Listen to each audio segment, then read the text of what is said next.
का, तो उस स्ट्रक्चर को डिज़ाइन करने के लिए, उसके अंदर लुक एंड फील ऐड करने के लिए, कलर्स ऐड करने के लिए CSS होता है। तो HTML तो चलता रहेगा, अब CSS भी उसके साथ हमने स्टार्ट कर देना है, ठीक है ना। तो इसके टाइटल के अंदर मैं दे देता हूँ CSS,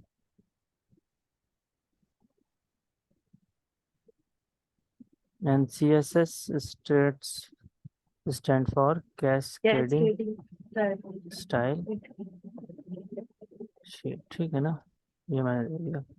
हम यहाँ आ जाते हैं और H1 में हम लिखते हैं देयर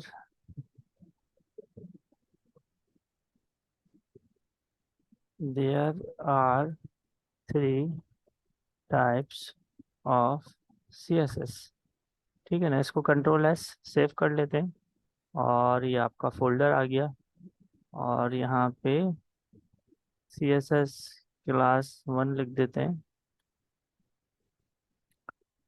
तो हम इसको चेक करते हैं अपने पास। तो हमारे पास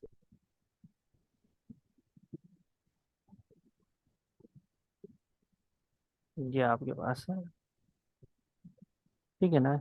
तो आप इसको देखें तो ये आपके पास इस तरह से आ रहा है, ठीक है ना। अब इसको डिज़ाइन करना है और हम यहाँ पे इनलाइन CSS करने लगे हैं। तो बहरहाल इनलाइन CSS क्या होता है, जो भी आपका टैग होता है, HTML एलिमेंट होता है, उसके ओपनिंग टैग के अंदर आप लगाते हो स्टाइल, और स्टाइल के बाद आप देते हो प्रॉपर्टी। क्या देते हो? प्रॉपर्टी, ठीक है। प्रॉपर्टी क्या है? Background colour. और फिर उस प्रॉपर्टी को देते हो वैल्यू, ठीक है ना। तो वैल्यू मैं दे रहा हूँ यहाँ पे ब्लू वायलेट कलर। Ctrl+S करूँगा और चेक करूँगा F5 करके, तो देखें बैकग्राउंड पे क्या आ गया, कलर आ गया। अच्छा। चूंकि H1 आपके पास ब्लॉक लेवल एलिमेंट है, तो इसने उस पूरे ब्लॉक को कवर कर लिया, उस पूरी जगह को कवर कर लिया, ब्लॉक बना दिया। बात समझ आ रही है? ठीक है ना। तो इसी तरीके से देखें, यहाँ पे सेमी कॉलन आ रहा है। सेमी कॉलन के बाद मुझे एक और प्रॉपर्टी देनी है। Ctrl+S दबाऊंगा, मैं दूंगा पैडिंग। पैडिंग क्या करता है? पैडिंग इंटरनल स्पेस क्रिएट करता है। क्या करता है? Internal internal space. स्पेस, ठीक है ना। ये सेल हाँ पैडिंग। जी, सेल पैडिंग भी इसी तरह से होती है। सेल पैडिंग सेल्स के बीच में स्पेस देता है। अच्छा, नहीं चाहिए, डिफरेंट है। ये पैडिंग डिफरेंट, डिफरेंट है। हाँ काम वही है इसका भी। वो सेल्स यानी कि वो जो टेबल के अंदर पैडिंग आ रही होती है विद इन सेल्स, उसके लिए होता है। ये आपके पास इस तरह से ठीक है ना। तो देखें अब आप ओ, यहाँ पे चारों तरफ स्पेस आ गया। तो राइट साइड पे तो वैसे ही आपके पास पूरा ब्लॉक है, लेकिन ये लेफ्ट पे आपको नजर आ रहा है, टॉप और बॉटम, ठीक है। तो ये आप लगा दे। इसी तरीके से मैं H2 में जाके लिख रहा हूँ इनलाइन CSS, और H2 में जाके लिख रहा हूँ इंटरनल CSS, और H2 में ही जाके लिख रहा हूँ एक्सटर्नल CSS, ठीक है ना। तो इनलाइन CSS के अंदर अगेन स्टाइल लगा रहा हूँ मैं, बैकग्राउंड कलर दे रहा हूँ मैं दिस टाइम, ये कलर दे रहा हूँ, और पैडिंग दे रहा हूँ। अभी थोड़ी ज़्यादा पैडिंग दे रहा हूँ ताकि आपको और बेटर अंडरस्टैंडिंग हो। और इसमें एक काम और कर रहा हूँ, और वो ये कर रहा हूँ कि यहाँ पर टेक्स्ट अलाइन सेंटर। तो 3 प्रॉपर्टीज दे दी और तीनों प्रॉपर्टीज को वैल्यूज आपने दे दी। तो देखिए ये इनलाइन CSS आपके पास सेंटर के अंदर आ गया, और बैकग्राउंड कलर चेंज है, ठीक है ना। सिमिलरली H2 में आ जाते हैं, और H2 के अंदर हम क्या करते हैं, स्टाइल का टैग अगेन लगाते हैं, ठीक है ना। बैकग्राउंड कलर हर उसमें इसलिए दे रहे हैं ताकि वो एक विजिबिलिटी उसकी अच्छी आ जाए, आपको समझ में आ जाए। Ctrl+S पैडिंग इसमें भी देते हैं, लेकिन इसमें हम दे देते हैं पैडिंग लेफ्ट 100 px, ठीक है, और पैडिंग टॉप 50 px, और पीपीएक्स क्या होता है? पिक्सल्स पैडिंग बॉटम 200px, ठीक है ना। और जो है इसको हम चेक करते हैं अपने पास, तो देखें ये सर। अब आप देखें कि हमने लेफ्ट साइड पे जो पैडिंग दी थी वो कितनी दी थी, लेफ्ट साइड पे पैडिंग दी थी हमने 100, तो यहाँ से ये 100 पिक्सल्स। ऊपर हमने पैडिंग दी थी 50px, तो ऊपर आके 50, और बॉटम यानी नीचे की पैडिंग हमने 200 दी थी, तो ये इतनी सारी पैडिंग आ रही है, ठीक है ना। तो अगर जी सिर्फ आप पैडिंग लिखोगे तो वो टॉप बॉटम लेफ्ट राइट चारों जगह लगा देगा, ठीक है। और अगर आपको अलग अलग पैडिंग देनी है तो आप इस तरह दे सकते हो, और अलग अलग जी सिर्फ किसी एक जगह की देनी है तो सिर्फ किसी एक जगह की भी दे सकते हो, लेफ्ट राइट टॉप बॉटम में से। चारों को अलग अलग पैडिंग देनी है तो वो भी आप दे सकते हो जैसे हमने दिया है। इसी तरीके से जी इसमें एक और प्रॉपर्टी ऐड करते हैं, दैट इज कलर। और कलर यहाँ पे आइस ब्लू आ रहा है, आइस ब्लू ही रख ले लेते हैं हम, कलर कंट्रोल एस करते हैं। तो कलर से बेसिकली क्या होता है, फॉन्ट कलर चेंज हो जाता है, ओके ठीक है ना। तो हमने क्या क्या पढ़ लिया, हमने स्टाइल के अंदर कौन कौन सी प्रॉपर्टी देख ली, बैकग्राउंड कलर, टेक्स्ट अलाइन, जी सेंटर भी कर सकते हैं, राइट भी ऐसा कर सकते हैं, लेफ्ट भी कर सकते हैं, padding, padding top left right margin, ठीक है ना। अब इसी के अंदर जैसे मैं टेक्स्ट अलाइन लगाता हूँ और टेक्स्ट अलाइन को कर देता हूँ राइट, कंट्रोल एस, जी चेक करें सीधे हाथ पे आ गया, ठीक है ना।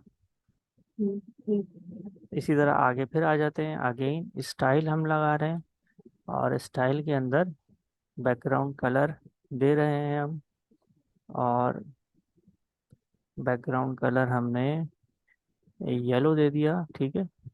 और इसके अंदर एक और चीज़ कर रहे हैं हम, दैट इज़ बॉर्डर, ठीक है ना। जी बॉर्डर का मतलब ये किसी भी चीज़ को आप बॉर्डर देते हैं तो, यानी कोई चीज़ आप उसके साथ अटैच कर देते हैं बॉर्डर के तौर पे, तो इसी तरह से बॉर्डर हम दे रहे हैं। बॉर्डर में तीन चीज़ें हैं, बॉर्डर की विड्थ है, यानी कि बॉर्डर कितना थिक होगा, जी हमने कहा भाई 10 px होगा, और उसी बॉर्डर के अंदर ही रहते हुए हमने SO लिखा तो ये सॉलिड आ गया, यानी बॉर्डर की टाइप क्या है, सॉलिड है। और उसी के अंदर रहते हुए हमने कलर देना है, तो कलर हमने दे दिया इसको ग्रीन, कंट्रोल एस करते हैं, और हम इसको F5 करते हैं, तो ये देखिए ग्रीन क्या आ गया, बॉर्डर आ गया, ठीक है ना। हम पैडिंग देते हैं, और पैडिंग के अंदर यहाँ पे 80px दे देते हैं, तो ये थोड़ी इसके अंदर क्या आ गई, पैडिंग भी आ गई, ठीक है ना। तो हमने एक और क्या चीज़ देख ली, बॉर्डर देख लिया हमने। अच्छा, बॉर्डर सिर्फ लेफ्ट भी दे सकते हैं, सिर्फ राइट भी दे सकते हैं, टॉप और बॉटम भी दे सकते हैं, ठीक है ना। तो ये हमने CSS को यूज करते हुए CSS प्रॉपर्टीज हम बेसिकली पढ़ रहे हैं, और समझ रहे हैं कि किस तरीके से हम डिजाइनिंग कर सकते हैं, कलर्स हम कर सकते हैं। इसी तरीके से हमने पैराग्राफ लिया, LOR लिखा, तो ये कोई डमी टेक्स्ट आपको दे देगा, तो आपने जाके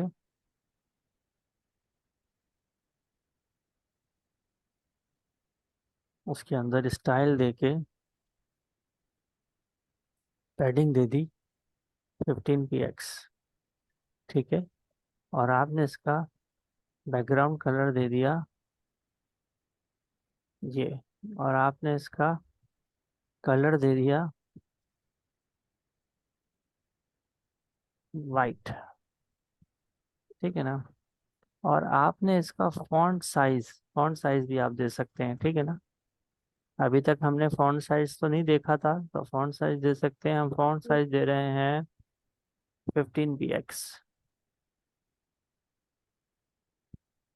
ठीक है। 15px बहुत छोटा हो रहा है फॉन्ट साइज, तो इसको हम 25px करते हैं, दिस इज द फॉन्ट।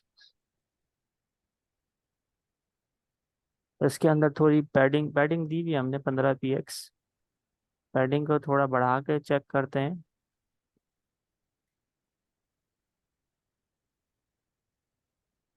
समझे ना बात। तो ऐसे आप इंटरनल स्टाइलिंग करते हो अपने वेब कंटेंट की।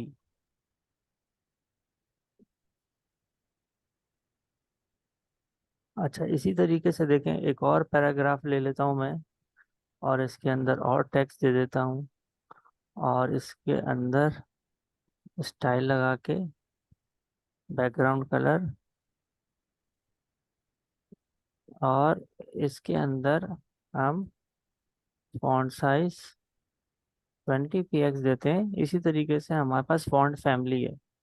फॉन्ट फैमिली क्या करता है आपके पास, के फॉन्ट की टाइप को बदल देता है। ये वर्डाना ले लिया यहाँ से, कंट्रोल एस करते हैं, चेक करें, देखें नीचे आपके पास है। ठीक है ना।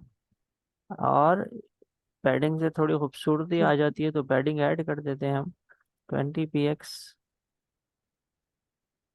पैडिंग आ गई। ठीक है ना। इसी तरह से आपके पास जो है लेटर स्पेसिंग एक और प्रॉपर्टी है। लेटर्स के बीच में क्या आ जाएगा, स्पेस आ जाएगा। हम कह रहे हैं 8 px। देखिए लेटर्स के बीच में क्या आ गया, स्पेस आ गया। स्पेस ज़्यादा लग रहा है बहुत, कम कर देते हैं, 5 px करते हैं, और कम कर देते हैं, 3 px करते हैं। ठीक है ना। तो लेटर्स के बीच में, इसी तरह ऊपर वाले में जाते हैं, और यहाँ पे वर्ड स्पेसिंग ऐड करके दिखाते हैं आपको। वर्ड स्पेसिंग, तो वर्ड्स के बीच में स्पेस आ जाएगा, 10 px। ठीक है ना। एक प्रॉपर्टी दूसरी प्रॉपर्टी से सेमीकोलन लगाकर सेपरेट होगी। हाँ भाई, फजर समझ आ रही है बात। जी जी।